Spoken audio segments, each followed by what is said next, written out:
Please like, subscribe, and comment. It really helps the channel. Ready to dive into a real maritime mystery? Always. Today it's the SS Waratah.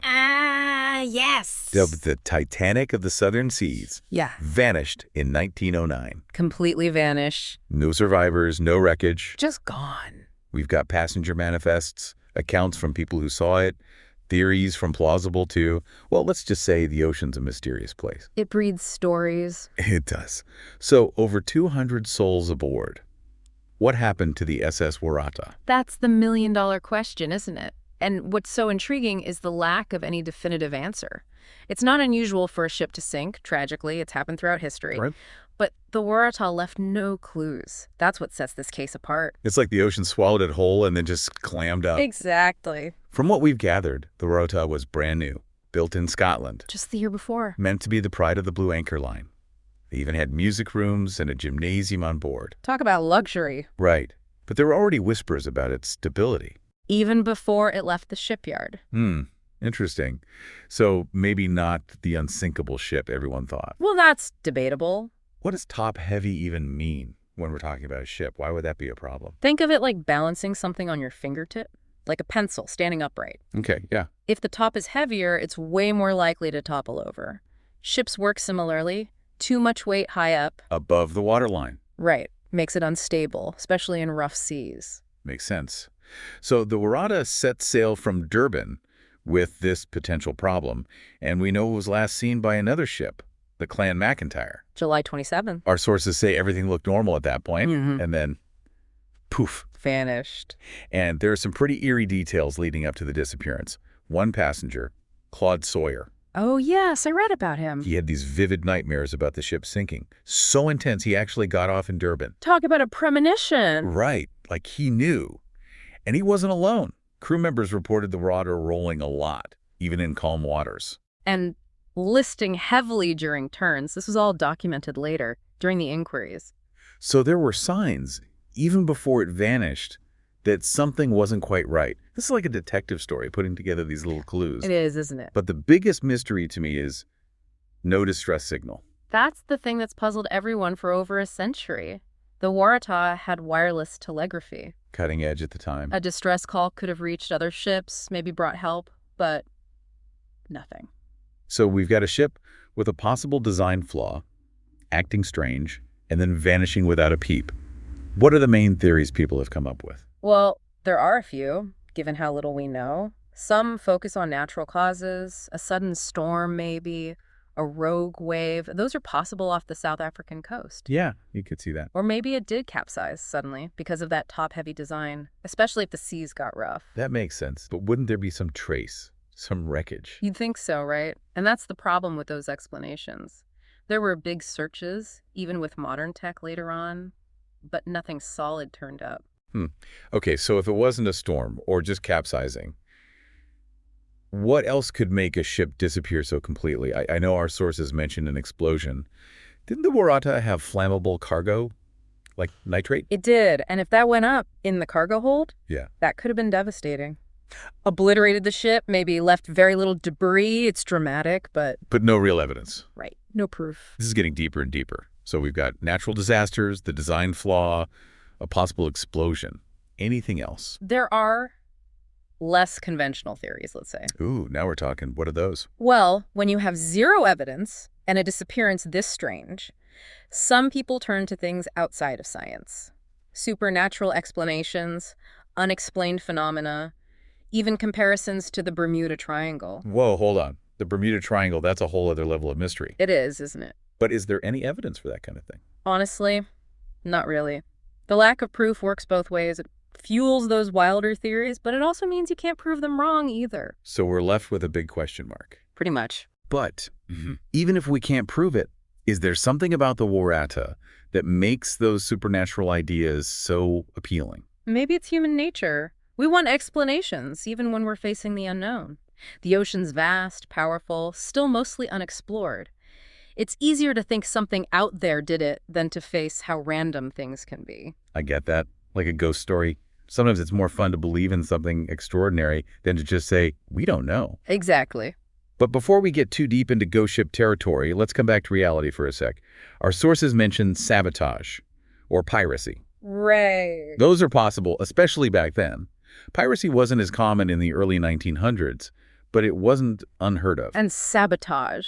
Well, motives are hard to figure out even today. So hijacking gone wrong, Right. or someone intentionally sinking the ship. Right. But wouldn't there be something? Signs of a fight? Maybe the lifeboats? Would expect that, yeah. And that's the issue with these theories, too. The Waratah vanished clean. No lifeboats found, no reports of distress calls, no one saw anything suspicious. This is one confusing case. A brand new ship, top-heavy, according to what we've read, just gone. Eerie premonitions, zero communication, and theories ranging from natural disasters to, well, the supernatural. Makes you wonder if the ocean's deliberately keeping the Waratah's secrets. It does, doesn't it? So much to think about. We've covered a lot already. Maybe a good point to pause and reflect. Good idea. Then we can look at what happened after the Waratah. How did this impact things? Sounds good to me. And listeners, don't forget to like, subscribe, and comment. It really helps the channel. We'll be right back with more on the SS Waratah. Back again with the SS Waratah. Before we took a break, we were talking about some pretty wild theories, even brought up the Bermuda Triangle. Yeah, with a mystery like this, it's hard not to. But Good. did anyone actually try to find the Waratah? I mean, after it vanished? Oh, absolutely. A ship that big, so many people on board, it sparked huge search and rescue efforts. Naval ships combing the area where it was last seen. Makes sense. Private expeditions, too. Sir David Graff, a big businessman at the time, even funded some. So lots of people looking, wanting answers. They wanted to know what happened, yeah. But sadly, despite all that, they found nothing. No trace of the Waratah. Wow, that's incredible.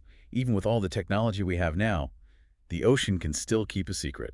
It sure can. Which makes this case so intriguing even after all these years. But the Waratah's story, even though the ship's gone, it did have an impact. You mean, besides the tragedy of it all, what kind of impact? Well, it made people realize they needed stricter safety rules for ships, especially the design. Remember we talked about the Waratah being top-heavy? Yeah, that possible design flaw. Did anything actually change because of the Waratah? It did. Because of what happened, they started doing more stability testing for ships built in South Africa. To make sure they wouldn't tip over so easily? Exactly. They wanted to prevent another accident like that, make sure ships could handle rough seas. So even though it's gone, the Waratah made things safer for other ships. That's right. And I think it also reminded people about how powerful and unpredictable the ocean is. Even with all our fancy shipbuilding and navigation, we still have to respect the sea. It's humbling, yeah. Yeah. Something so huge, just gone without a trace. Reminds us there are things we can't control. It does. And it also shows how strong a good mystery is. Over 100 years later, people are still fascinated by the Waratah, trying to figure it out. Which is what we're doing right now. We've talked about the history, the ship itself, the weird things leading up to it disappearing, and all those theories. But we still don't know for sure. We don't, but maybe that's part of what makes it so interesting. It makes us think about what we don't know, try out different possibilities, and accept that sometimes there just aren't easy answers. I'm definitely feeling a bit overwhelmed by all this mystery. Maybe we need a change of pace. Our sources talk about how the Waratah story became a cultural thing. It did. Books, documentaries, even ghost stories. A ship lost at sea, but it still captures our imagination. It's fascinating, right? A real event, but over time, it becomes almost like a myth. The Waratah, like other famous ship mysteries, it makes people speculate and tell stories. So it's not just about solving the mystery anymore. It's about the stories we tell about it. Exactly. Think about the Titanic. We know pretty much why that sank, but the stories become so much bigger. Books, movies, even a musical. Yeah. There's something about these sea tragedies that just gets to us, taps into our fears, but also our fascination with the ocean. It's the unknown, right? This massive ocean that can just swallow a ship. Terrifying and intriguing at the same time. That's it. And when we don't have the answers, our minds try to fill in the blanks. We create stories to make sense of things we don't understand. So the Waratah story is more than just the ship itself now. It's about how we see the ocean, what we don't know, and how powerful a mystery can be. That's a great way to put it. Even now, with all our technology and science, some things just stay unexplained. And maybe that's all right. Some stories are meant to be open-ended. Makes us keep asking questions, exploring, wondering. Maybe the point of the Waratah's story isn't to find the one right answer. Maybe it's about the search itself. It makes us think critically, weigh the evidence, consider different ideas. Like a puzzle we keep trying to solve, even if some pieces are gone forever. And while we're doing that, we might learn something about ourselves, about where we fit in the world and the mysteries that are still out there. Well said. I think we've done a pretty good job diving deep into the Waratah today. We've covered a lot, from how it was built to those eerie clues, all the different theories. It's been fascinating exploring this mystery that's lasted for over a century. It has. And with that, we've come to the end of our deep dive. We hope you found it informative and interesting, maybe even a little spooky. And before we go, remember to like, subscribe, and comment. It really helps the channel. Until next time, keep exploring, keep asking questions, and keep diving into those mysteries around us. Welcome back to the Deep Dive. We've spent this episode talking about the SS Waratah, a ship that vanished over 100 years ago. We talked about how it was built, that fateful trip, the strange clues, and of course all the theories. But the ocean keeps its secrets, doesn't it? It does. And even after all this time and trying to figure out the Waratah, we end up with more questions than answers. Feels like the Waratah has become a legend, like those stories about ghost ships and sea monsters. Before the break, we were talking about how it's inspired all kinds of things. Books, documentaries. Even ghost stories. A lost ship, but it still sparks our imagination. Absolutely. It's amazing how a real event, something tragic, turns into almost a myth over time. The Waratah, like those other famous ship mysteries, it gets people thinking, making up stories. So it's not just about solving the puzzle anymore. Not really. It's become about the stories we tell ourselves about what might have happened. Like, we fill in the blanks ourselves. In a way, yeah. Take the Titanic, for instance. We know a lot about why that one sank, but people are still obsessed with it. Books, movies, even a musical. Oh yeah, for sure. There's something about those tragedies at sea. They tap into our deepest fears, but also our fascination with the ocean. I think it's the unknown, right? The ocean's huge, powerful. Right. It can just swallow a ship whole and leave nothing behind. Yeah. Scary, but also kind of captivating. Exactly. And when we don't have answers, our minds try to come up with them. We create explanations, even if they're just stories, to make sense of things we can't understand. So the Waratah isn't just about that one ship anymore. It's about, I don't know, how we see the ocean, the things we don't know, and the power of a good mystery. That's a great way to put it. Even today, with all our technology and smarts, some things just stay unexplained. And maybe that's okay. Maybe some stories are better left open-ended. They make us keep asking questions, keep looking, keep wondering. You know, maybe the point of the Waratah story isn't to find the one right answer.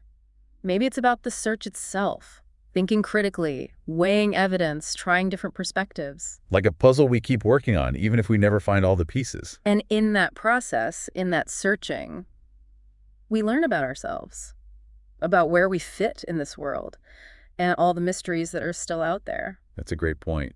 Well, I think we've done some serious diving into the Waratah today. We covered a lot, from how it was built to those eerie things before it vanished, all the different theories. It's been a fascinating journey, that's for sure. A mystery that's still captivating people over 100 years later. And with that, we've come to the end of our deep dive for today. We hope you enjoyed it, learned something new, and maybe felt a little chill down your spine. And before we go, please like, subscribe, and comment. It really helps the channel. Until next time, keep exploring, keep asking those questions, and keep diving deep into the mysteries all around us.